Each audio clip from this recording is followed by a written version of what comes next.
Okay, here we are today to do this terracotta floor. It's about 15 years old floor.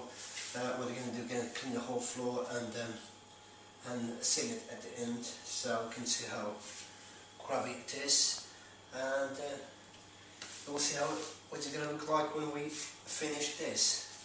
Okay.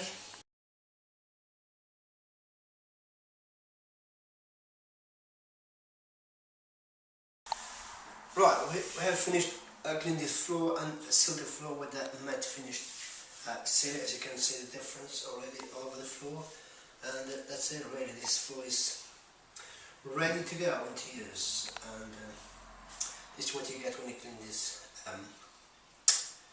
properly, professionally. That's the result you get. Okay.